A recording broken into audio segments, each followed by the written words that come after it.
Hello, everyone, and welcome to a very special episode of the Let's Chat with Chris Revill podcast. My name is Dwight Hurst, and Chris has graciously given me the honor to be the guest host for this final episode of the Let's Chat podcast, with Chris in the guest seat to tell you all about the development, the changes, the accomplishments, and ultimately the destination of the Let's Chat podcast and where that podcast community and Chris's production team is taking things from here.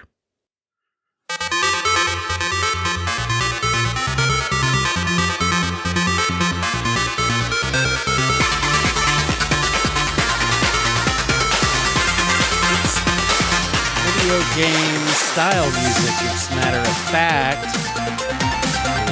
It is fading out like a pro. Hey, everybody. Welcome to the wonderful world of Let's Chat with Chris Revill. That was the current name of the show, right? It used to be Revill and Friends, which was nice, but it didn't have your whole name. So, yeah, that was nobody wants another that. moment.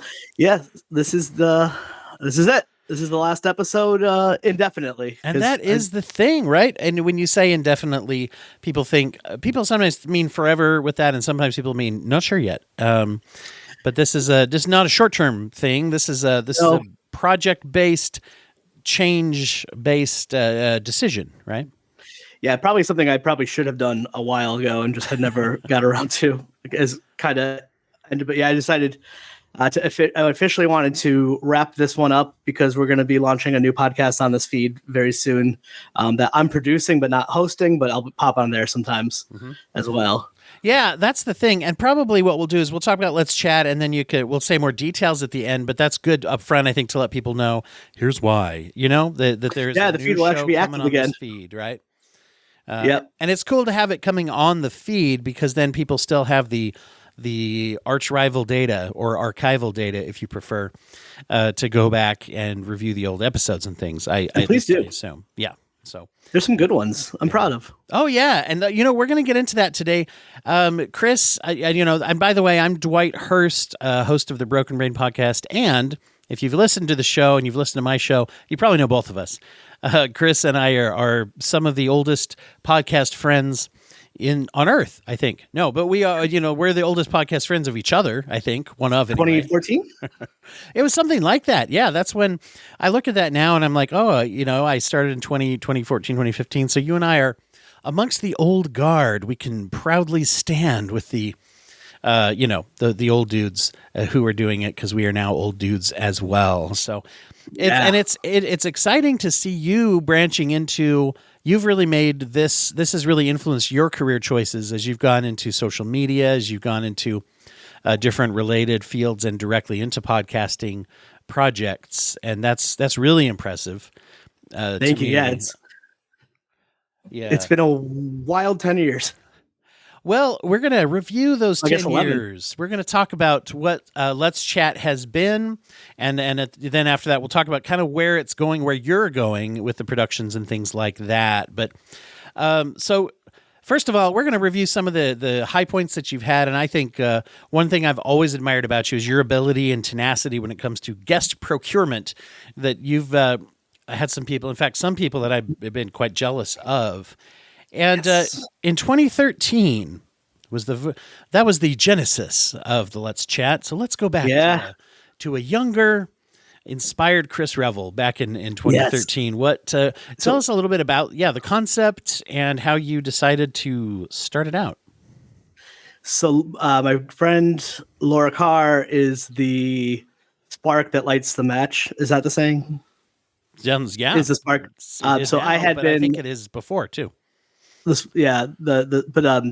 spark that lights the fire. So I had been a fan of podcasts. I was listening a lot. I'd moved to Providence, was walking everywhere, and just was listening for a while. Wanted to start one, probably was never gonna. It was one of those things like I could probably do that.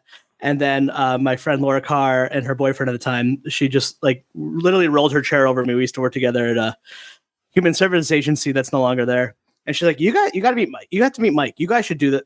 You should do it together." And then we ended up being in the same med training. And he's like, "Dude, we should start a podcast." It was literally like that. And then he had the skill set to research and buy equipment and actually put our feet to the fire and actually do it.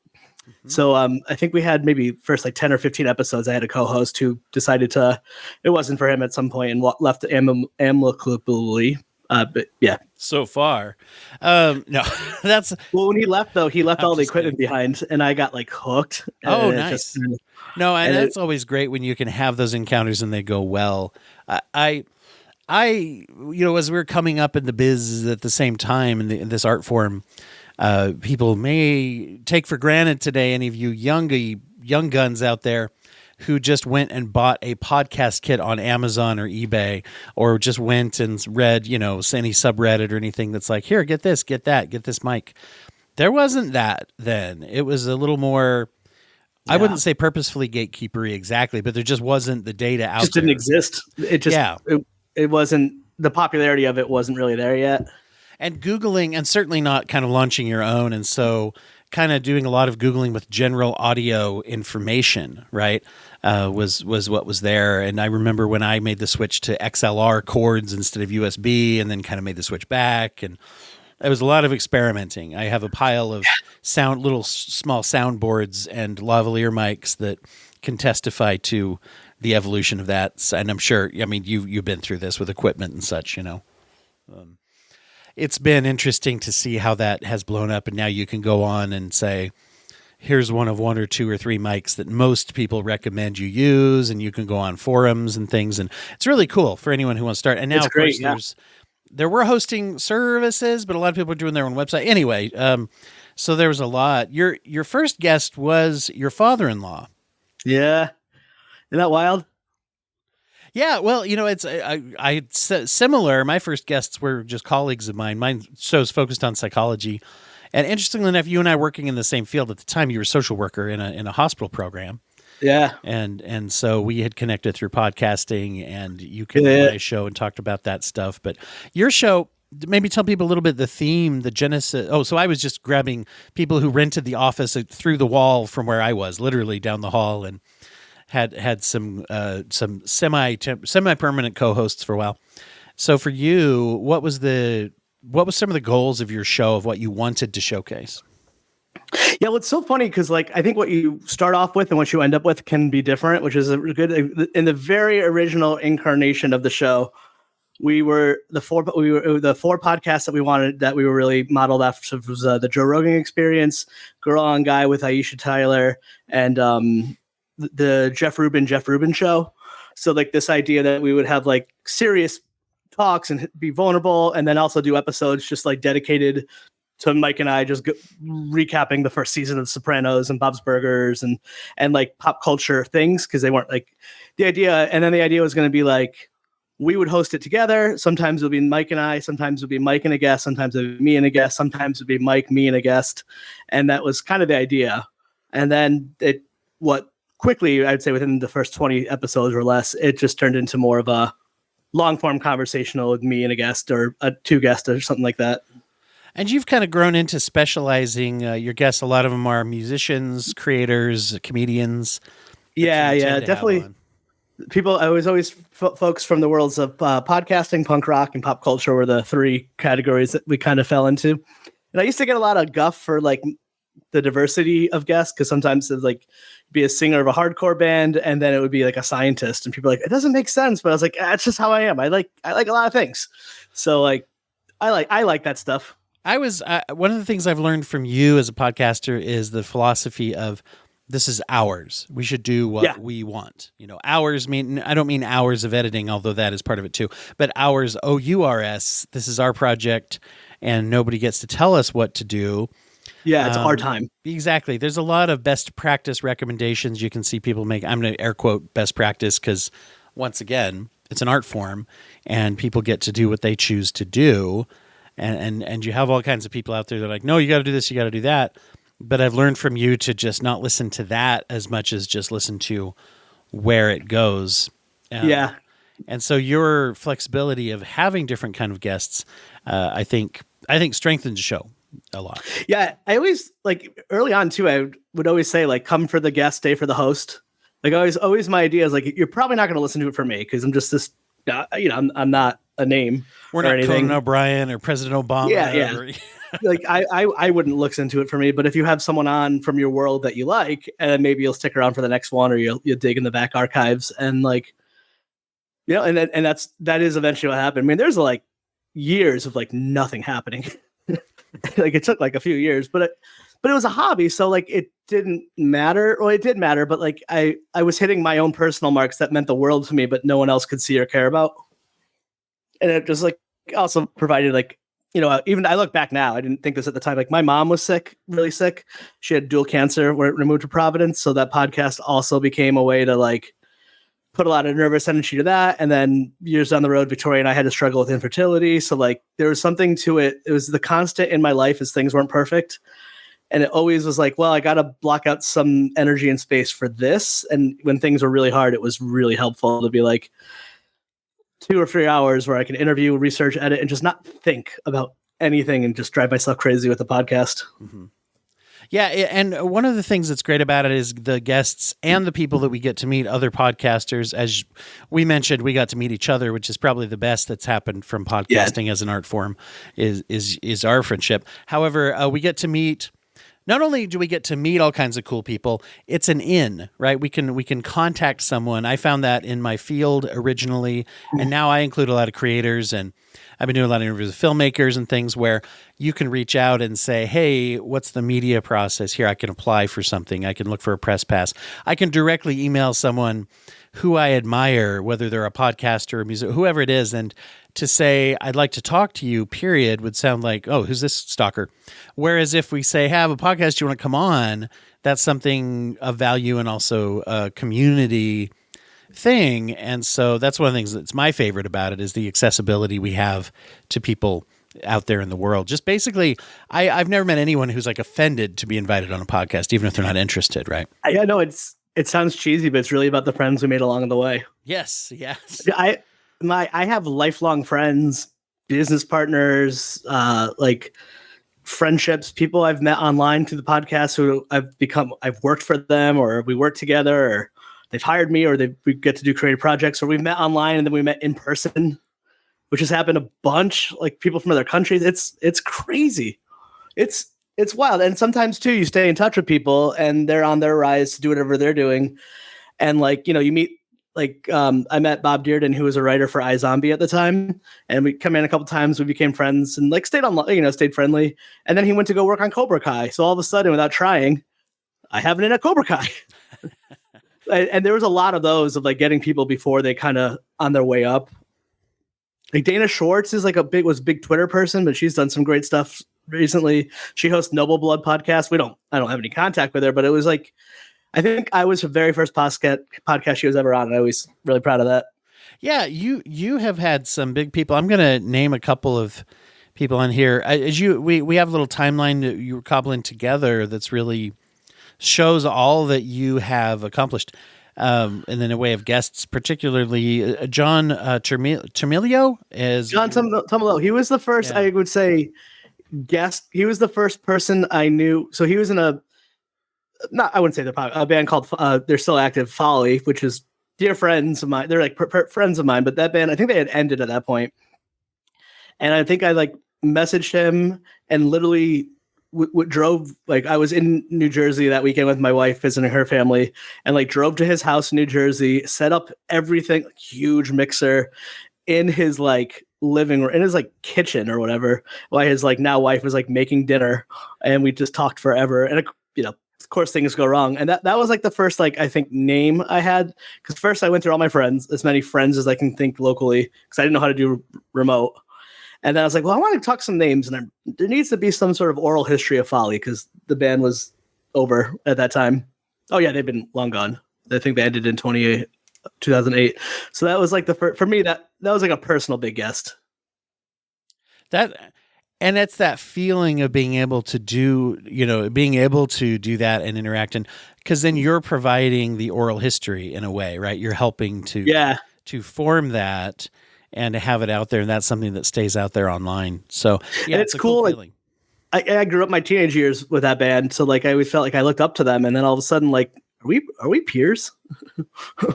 Like that. I've had that a bunch, and it's kind of cool to be like, oh my God. Yeah.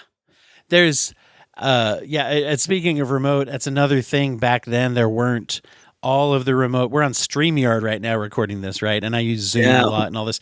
The other side of it was, there was Skype and all that stuff, but there was a greater percentage of people who didn't know how to use those things. No, it was tough. It was like MP3 Skype recorder, and then you were asking a complete stranger if they could learn how to audio record simultaneously to record your tracks, which I think what's probably looking back why it led to talking to more podcasters. I'm like, it's like I did an interview with what's his name? Mike Sachs, he was a editor for Vanity Fair. He's wrote in a bunch of great books. One of my favorite, Poke in the Dag Frog. Nice guy. But like we had to download each other. We had to like walk him through how to do everything. And like that, there's multiple episodes are lost because of that. And it's not someone's fault. I actually lost one episode because the guest just never emailed me their half. So like, it's not their fault, but it was just like, it wasn't like it is now. I remember on Skype once I was talking to someone in Africa, and there was this weird like radio station that was being picked up over the Skype line. And so nothing to do about it. When I released the episode, I just told people to pretend it was an episode of This American Life and that we juiced it up with music. But so kind of overcoming some of those things, once again, learning how to do that.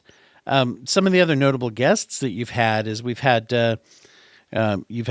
say you got Michael Price, writer from Vulture and the Huffington Post, Matt Koff. Oh yeah. So Michael Price, that was the first true big interview I think I ever did. So Michael Price is the co-creator of F is for Family with Bill Burr. And he's a long time Simpsons writer, long time. Like he's been there for like 10, 15 years, he wrote a bunch of animation I loved. And then we stayed in touch. Nice guy. But because of that, I got a write-up in Vulture and Huffington Post because of that. Mm-hmm. That was like first. I got a national media before I got anything local. Yeah, that was like the first. Like, oh my God! Yeah. I remember I was sitting in my old office at Butler Hospital, opening my phone and seeing myself tagged on Twitter, and like it was actually Split Sider at the time, which became Vulture, which was like that New York New York Magazine, and it was like.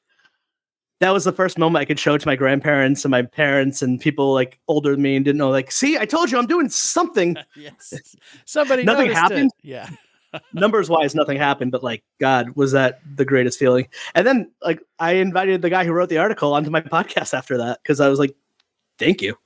And Mark Hershon, great guy. And then he was actually on Jock Doc too. Like he wrote about London's podcast. He's great. He's done a lot for the independent podcast world. Yeah, being part of that too.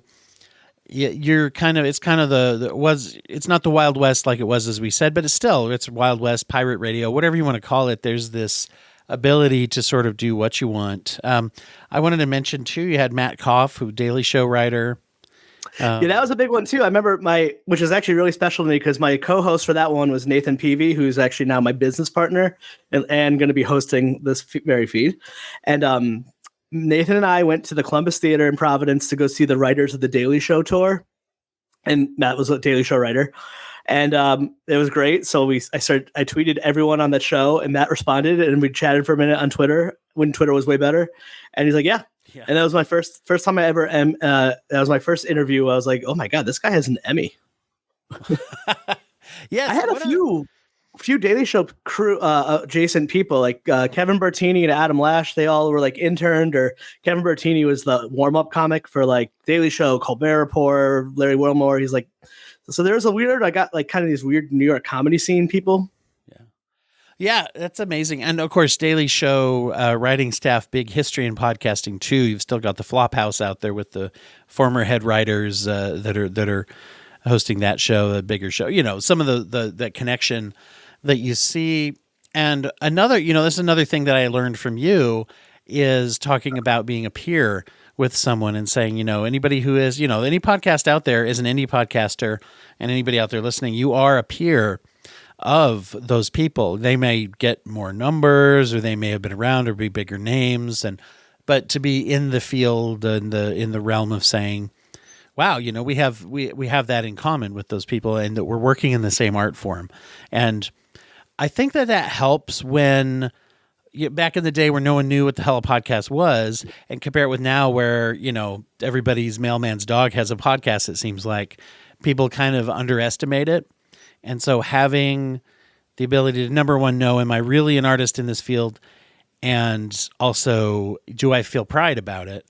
Those things are huge. And that's something I find inspiring about you is, you've Thanks. been dedicated to that concept of being a presence in the field in whatever capacity and corner. Thank you. Right. Yeah. Oh, very kind. Thank you. How would you say, thinking of it as art or as a craft, when do you think you started? Was it when you started to notice some of those things you could show your family, or was it when you started to get some guests that, basically you knew of outside the podcast? Or when was it you decided to say to yourself, I am an artist, I am working the craft of podcasting? It was that Vulture article was the first time I was like, oh. And then honestly too, like, I remember getting a lot of compliments early on from people, and also, but like, writing them all off, be like, you're really good at this. And then kind of like within a couple of years, noticing my the people I came with, a lot of them stopped, and I kept going. I think that was the kind of like, I was like, okay, I always think of it as like comedians, like there's stand-up comedians, and then there's actors who do stand-up, and then they stop doing stand-up to go act. And I felt like that with podcasting, and I don't belittle anyone for it, but I just felt like I was like, no, I think I'm cut a little differently. Like I'm never going to stop this in whatever way it is. And, and whatever, and opportunities did come my way, and which I've taken, and I mean, I'm hosting another podcast right now that I was once on, so it's pretty great. That's right. So I think host the Hey Rhody podcast. Is that right? Hey Rhody podcast. Yeah, I was co-host that with Jenna Kaplan, and that was it's been really great. That's it's actually the company I work at. It's for my company, so it's really wonderful. Belle, get out of here. It's nice to have something. The new guest on the show is Chris's cat. So let's interview. She's why we always call it the cat cave. Let's slap a lavalier mic on that cat and see. She only shows up when I'm on the computer. Well, see, this will help because it makes Instagram and TikTok reels more popular to show an animal. So why not audio as well? So, you one of the guests that I have been the most jealous of is you had Travis McElroy on your show, right? Yeah, that was wild. I actually feel kind of bad because I didn't really feel like I deserved that one. But I had gotten that right up in Vulture. And then a mutual podcast friend of mine who actually we did a podcast together, his name's Jacob Haller. And then we found out we lived like 3 streets away from each other. Like we just didn't know that. Like I didn't even know he was in Providence. We met on Twitter. There was nothing to do. Like it was like, oh, you're from Rhode Island. Oh, you in Providence. I'm like, what? So it ended up being wild. Anyway.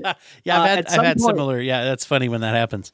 Yeah. At some point, Travis put something on Twitter, and I actually wasn't aware of him, to the effect of like looking to do podcasts. Who should I do? And Jacob responded to his tweet of like, you should do Let's Chat with Chris Revill. And then I was like, I looked, I'm like, all right. And then it just happened. So that Vulture article, my brother and me was also got written up in as like, there's a few podcasts besides me. And so I was like, love to have you on. We were both featured in this article. I don't know why he said yes, but he did. If I was ever mentioned in the same breath or article as my brother and me, holy cow, that's pretty cool. And anybody, I would say most people who are into podcasts have heard of either Bam, the McElroy brothers, or at least Maximum Fun, which is the network that they belong to, and some of those associated shows. Yeah. Some of the ones that have been around the longest. That was a cool time too, because around that time too, it was like the peak of like, I would go to bookstores and record stores and go places, and people I've interviewed their book is there. Like eventually all these little tiny connections, like, oh, any TV show, like, oh, I know that writer or something like that. So I remember going into a bookstore and seeing one of their books they had. I'm like, oh my God, I've interviewed Travis. Like we didn't stay in touch or anything, but it was very nice. Yeah, that's really cool. And at the time, once again, I was like, wow, there's somebody who not only is a great podcaster, but does a lot of charity work and also is very mental health conscious and savvy, and talks openly about anxiety and ADHD and stuff like that, as well as a great comedian. Yeah. Oh, sorry, did not mean to interrupt you. No, you're good. It's so funny that episode after Travis released, because I wasn't, I would have a big guest, but they weren't all big. The next one, the release after it, was actually Bree, who I met on Twitter and then would later become my business partner with Let's Chat Media. So like, it's so funny how like I can look through it and be like, oh, this interview. And then years later we're doing this together. And we should plug Bree. What's their company? She and her husband do wonderful things with social media and things like that. You can see it in my track as well. We'll put them in show notes because I can't remember. Yeah, we're gonna plug that in the show. Anyway. Roberts, and they do a lot of different work with podcasts and with promotion. And once again, another great outcome of podcasts existing is us getting to meet each other. In fact, she was like the first fan. She was the first person that I would interact with online who I had no connection to or didn't know anyone I knew, but somehow found the show and liked it. And then we would become friendly and became friends. So then I was like, well, if you like the show, you have to come on it, because like that meant the world to me. We had all three of us worked together as well, making a pilot for Selwyn Jones, who's George Floyd's uncle, and has become he pops up throughout the media now, and has become quite an advocate, outspoken person for police reform and racial equality. And as a matter of fact, is involved with a nonprofit. He came on my show a while ago, and so it was interesting to help make. We essentially made a video audio pilot for him to be able to use. Yeah, with like a real media company. That was a big moment too. Like when that happened, I was like, so I called you and Bree. I'm like, all right, let's do this. It was, and none of us have met in real life, which is still wild. That's exactly. And that's once again, going back to your connections. That was you that may happen. I get a call from you that's like, hey, this guy, and here's something that not only, is a opportunity to do something, but is connected to social justice and things we all believe in. Yeah, I think was really cool. I always remember at my old job at Butler, I used to say that was going to be either that was going to be the thing, or it's the thing that's going to lead to the thing. And that's part of it too. I think is that belief.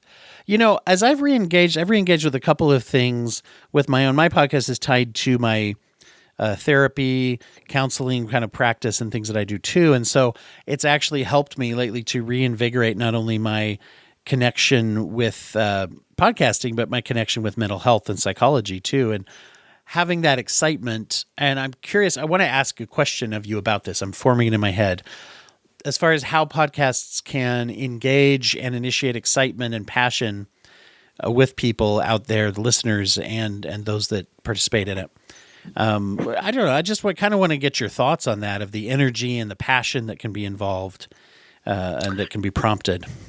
Yeah, I mean, it's a great adult play date. Oh, I love that. That's a great concept.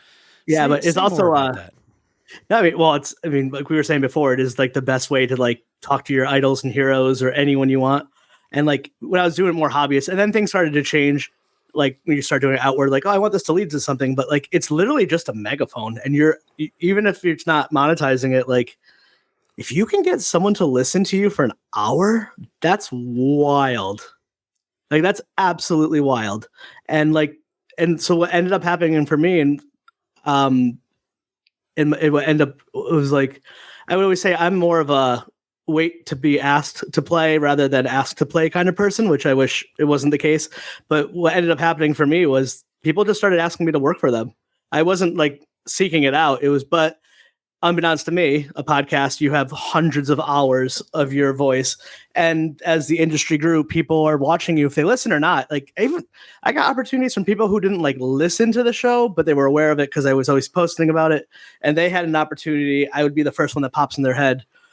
So then that led to like work, eventually led to full-time work. Like I left my job, I left a career in healthcare. Yeah. So it's the best marketing. It's the best marketing. It really is. Cause even the job I have now, I had interviewed the editor-in-chief Elise in 2020. And then I was on Hey Rhody. So then I went in for my interview. I knew Nick, I knew Elise. Shelly, the person who's interviewing me, had heard me on Hey Rhody podcast. So like she already knew me before I walked in that door. And got the job. I'm going to, I have a breaking news update. I texted Bree. She said her business name is DataBy, which is DATABYH. They do not currently have a Facebook or website right now, but it is personal referral. So if you hit Chris or I up on social media, if you need to make like an ad deck, if you need to make a one sheet, if you're working in any kind of podcast or influencer sphere, you can. She actually designed our Let's Chat podcast and website for Nathan and I. Oh, yes. When she did a one sheet for me as well, and as well as working on the Rise Today Inspirational podcast with Erica Harris. She did give a email too, which is the name I just said, data, BHY, DATA, the number 3, at gmail.com. So anybody can reach out through there too if they are interested in any of those things. So I'm just putting that out there. Awesome. Plug for Bree because she rocks. Think it was good. Yeah, Bree's amazing. We did a lot. We did a special. So then 2017 rolls around, and I'm having my daughter, who's going to be born after a long struggle with IVF.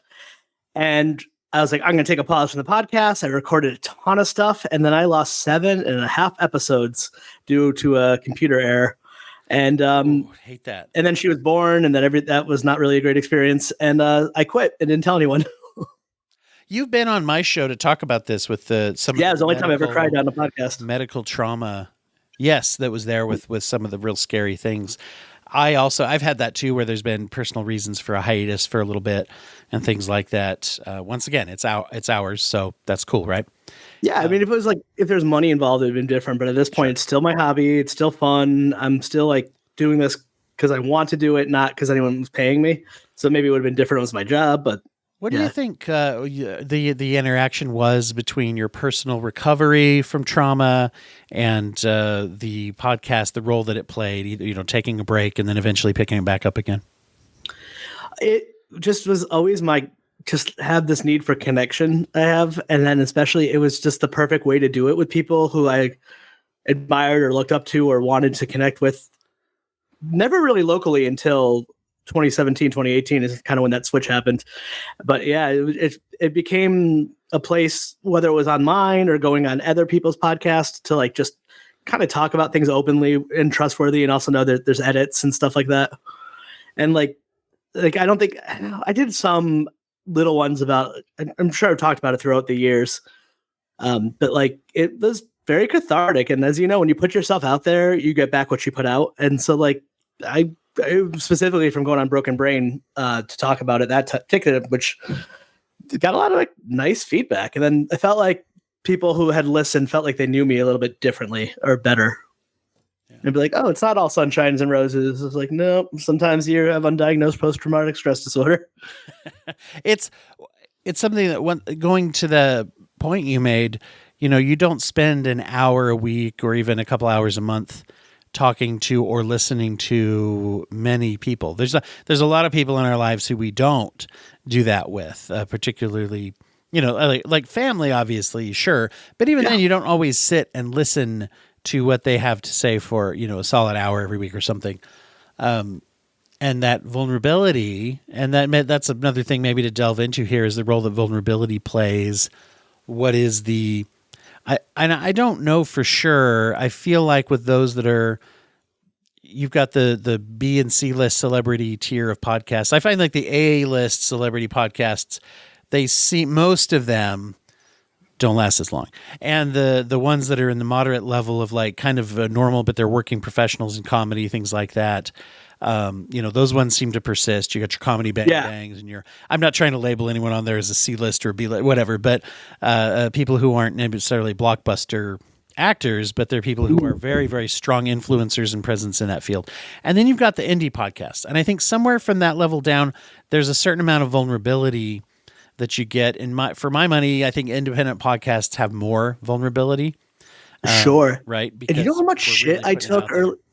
Can I tell you how much shit I took early on for being an independent podcaster who was like very openly wanting to become professional? Like I had a lot of ambition and I got a lot of guff from people, like relationships ruined over it. Like people like, no, it's got to be free and blah, blah, blah. You're here for the blah and whatever. But I was like, at some point I was like, I put a lot of time and energy and money and effort into this. Like I have no qualms. Like my goal, I wanted to be on Stitcher. I wanted to be on Earwolf. I wanted to be like, Earwolf was the dream. Like, that we got that far. Like we got to the waiting room, is like to say, like we got to pitching, right? Yeah. We got to pitch to networks. And when that they didn't get picked up was the pivot moment of like, I got to put my focus on something else because I needed to make money. Well, that's a funny thing. I feel like there is a lot of entitlement in our age where people are like, I can't believe that the show that I listen to has ads or plugs their Patreon. You get that. I think a large amount of listeners understand that, and maybe at the most they'll hit the 30-second forward here and there if they don't love the ad. But a lot of people understand. But there's a lot of people, and I've been surprised, even independent podcasters and people who will post in forums saying like, I would never run an ad. I would never charge for anything. And so much of podcasting is absolutely free. So when you have an opportunity to say, hey, if you use this code, I might get a few pennies here or there. If you subscribe to Patreon, you get an extra episode or whatever that is, to say like, by the way, if you're turning out an hour every week or every other week, that soon stacks up to hundreds and hundreds of hours, especially over the years, of free material that is being put out there. And if you can't stand a 30 to 90 second ad, then I guess that's kind of entitled, is my opinion. Yeah. No, I'm with you. And this was specifically from a small niche group within Twitter and like that Potter and Family. Remember that hashtag Potter and Family? I remember that. Yeah. That was a big one for me. Twitter was great. They were like, hashtag us, and it helps promote the show and anything. I met a lot of people. Yes, a lot of cool people. It was a great hashtag. Yeah, absolutely. Yeah. I don't even know they're still around. I don't even know. I don't use Twitter anymore. I don't do very much with it. I think my show automatically puts an update every time I release an episode on, X. See, people are out there going like, what the hell are they talking about? I don't know. What's this Twitter? Crashing into telephone poles, not understanding what it is. I understand. But anyway, Elon Musk he's on the line. Hold on. Let's patch him in. So with that, let's talk about maybe some of the things that are your biggest takeaways from doing specifically the show Let's Chat. Yeah, no one does anything alone. Like, as much as I did the booking and guest booking and then interviewing and editing and marketing for the majority of the show, not the whole show, because around 2020, 2019, eventually I built a team. But even by doing all that, no, I absolutely couldn't do it all by myself. I ended like people like you. I met so many wonderful people, supportive family, stuff like people, the hidden stuff, like my wife would be always being super kind to like give me the time to do it or the space, or sometimes like my in-laws or my parents, like watching Felicity so I can go record and little things like that. And then, I was fortunate to be on a few different networks, only one of them which still exists. But early on, I was a part of Square Pop, which was kind of like a online fanzine. And then from there, I was on the Misfits network for a long time, which was run by Aaliyah Janine, who was a comedian, former porn star. I definitely didn't fit in that world, but it was awesome. Like Big J Okerson, is that his name? Was like the big podcast guy who was on that network. It wasn't really my world, but it was fun. And then the Core Temp Arts network, which was on for until I quit the first time. And then within that, doing like various like TV Ate My Brain, and we got to do shows within that, like so that the community. Mm-hmm. So I guess the biggest takeaway is that you just it really is a tribe, like a community. And also, if you gravitate to the right areas, I know for you and me, there's importance around this. And Core Temp Arts was founded, and still the things that happen. A lot of those shows have been on hiatus, or the other people are busy. Although they're still creating a lot of them out there and doing things on a local level or other levels, but they're committed and founded upon principles of diversity, both diversity of the queer community, diversity of racial diversity, and podcasting has, typically historically not been the most diverse. Well, that's everywhere. That's not even podcasting. It's sure, no. But as far as the starting of it, and still, and so Carly Beaumont, our friend. And who you used to call her Mom when we do TV Ate My Brain. You'd be like, Mom's going to be mad. Yeah. Just like I made so many internet friends. And I guess the biggest takeaway is that you don't realize it, but varying on how you're doing it, if you're doing everything yourself in the beginning or at any level, you're teaching yourself a very valuable skill that people people pay a lot of money for. Like I made all my bones doing post-production for other people. Like the hosting is the hardest thing to make money off of. The hosting is the thing that is my favorite. But and I have like a lot of friends too, like my buddy who I met through the podcast, Chuck Staten. He does a lot of work for like Kevin Smith and like Tuesdays with Stories. And same thing, he got in the back end on production. Like that's how you make your bones. So like, an audio editor makes like 55 an hour. Yeah, like editing. A good one. I know for myself, like Social media. Yes, I've definitely made more by being a producer than I have by being a host on my own show as far as money goes. Although, for me, it also ties in with my business and everything. So who knows? Well, I think the host part is like the advertising budget, right? Like this is the sweat equity.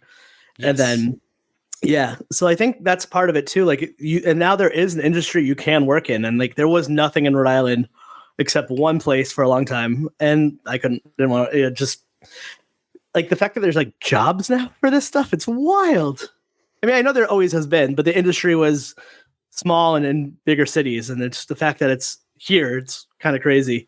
Well, and also, I learned this from our friend Michael Deniston, who did Machine versus Warhorse and has done a whole bunch, and 99 from 99 movie podcasts that, you have to know what you're after. Are you looking to be Joe Rogan or whoever? I'm not looking to be Joe Rogan, and there's a lot of ways I'm not looking to be Joe Rogan. So are you looking to be, I should pick someone else, Jesse Thorne, Scott Aukerman? Are you looking to be someone who this is a big part of your living?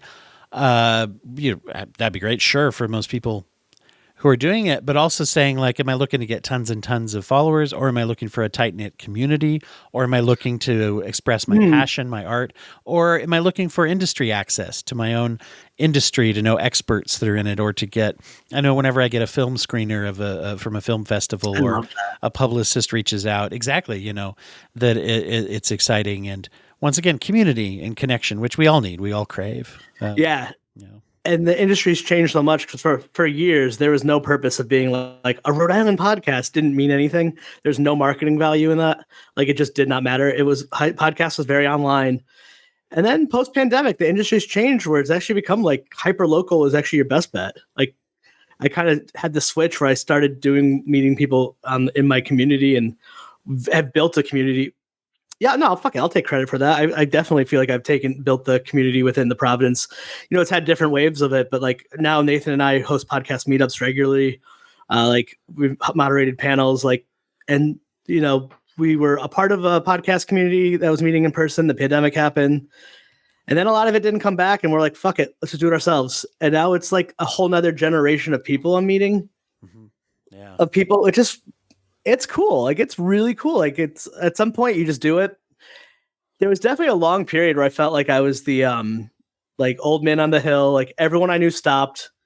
I didn't know anyone else. It was kind of embarrassing, but I was like, I'm not quitting. And then at some point you become the like old man you go from like the cranky old man on the hill. And if you play your cards right, you become like the legend, or you become the guy that inspired people. And like, I just rode all the waves and stuck it out long enough where I'd meet people online and in person who've like, they had listened to my show or something like that, or I was their first podcast or something like that. And it means a lot to me.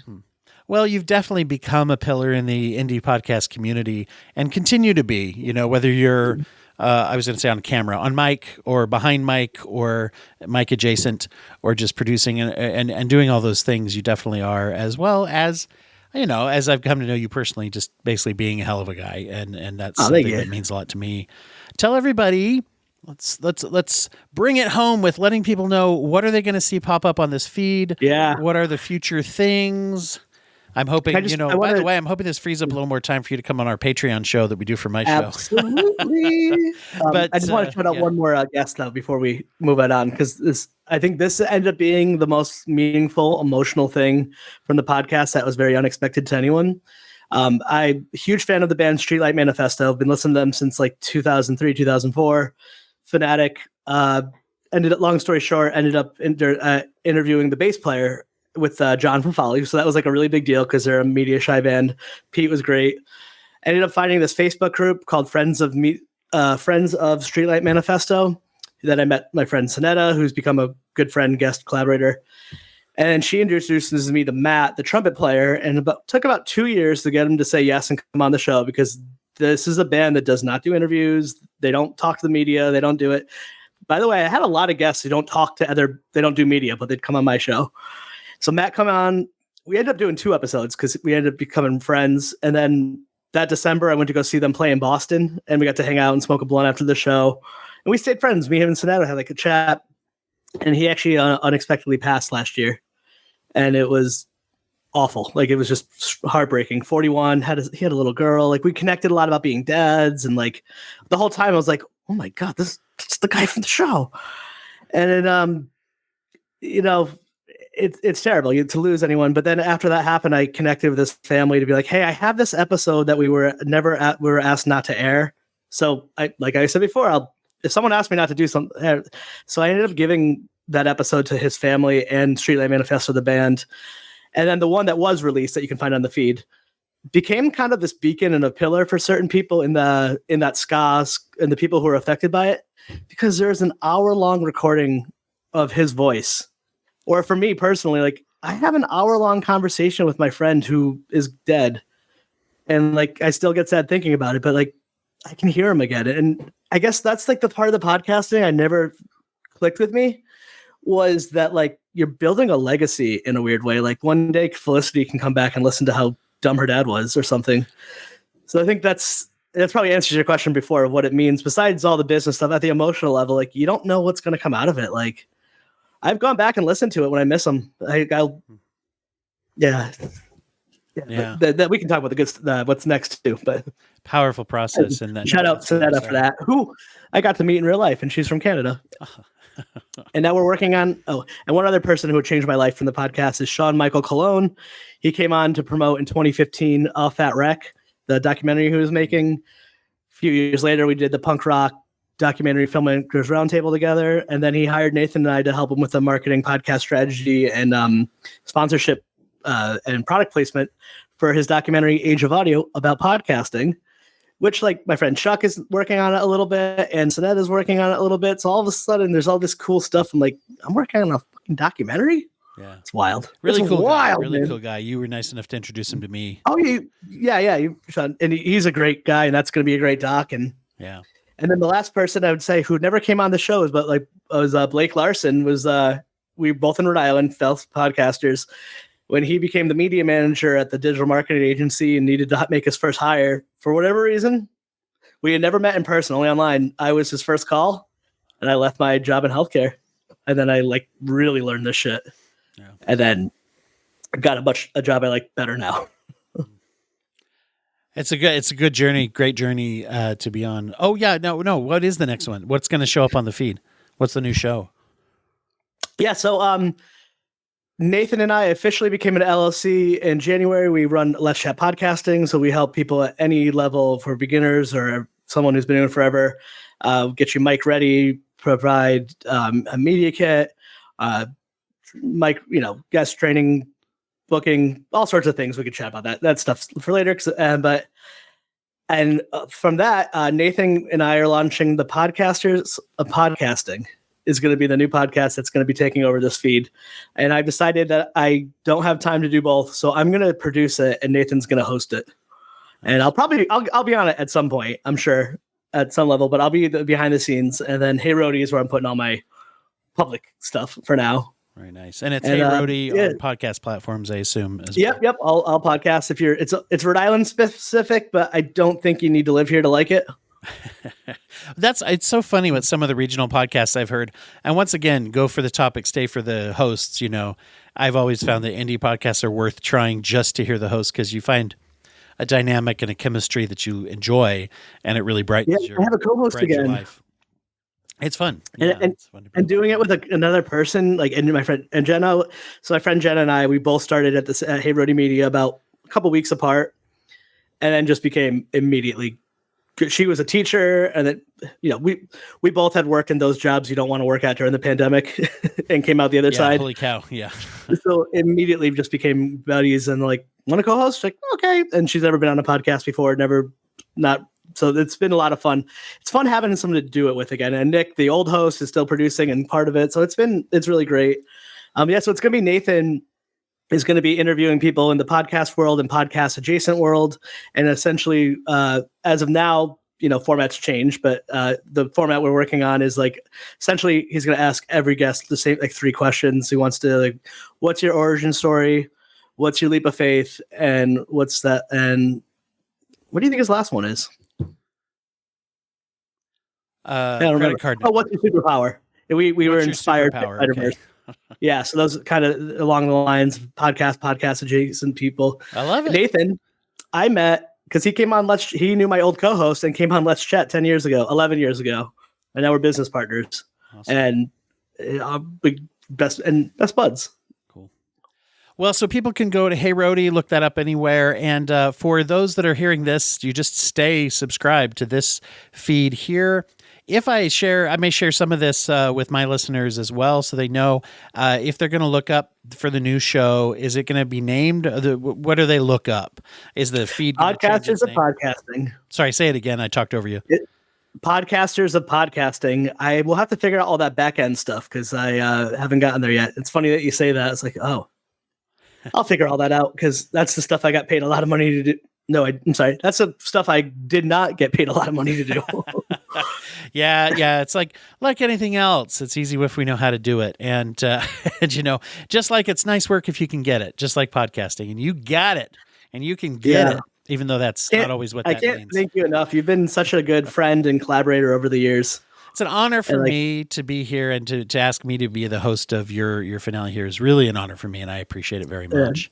So you were always so generous too. You've had me on Broken Brain several times and I always got tons of listeners from that. And well, thank you so much. And I'll just mention while I'm on here that you can hear Chris on background or backlogged episodes and future episodes, I'm sure, of The Broken Brain, because I love to talk with you. We do a Patreon show on my Patreon, which is The Broken Chat. If you want a link to anything that I'm doing, if I can so humbly plug this, but one of the best places to go if you search The Broken Brain anywhere for podcasts, but also go to dwighthurst.com, and I have a lot of things that tie in both with the podcast, also some free materials for mental health and mentally healthy things. We're this year putting a lot of together. I'm using a lot of like RPGs and tabletop one-shot games that we're writing and recording and doing some things with that's coming out. And so that's free that you can get. And if you want to pitch in and be part of it too. So I'll just throw that out there if you don't mind on the feed. And we will, that's the outro music that I hit play accidentally early. So here we go. Thank you again, everybody, for listening. Thank you, Chris, for your kindness, your art that you share. Love you. And love all of you out there too.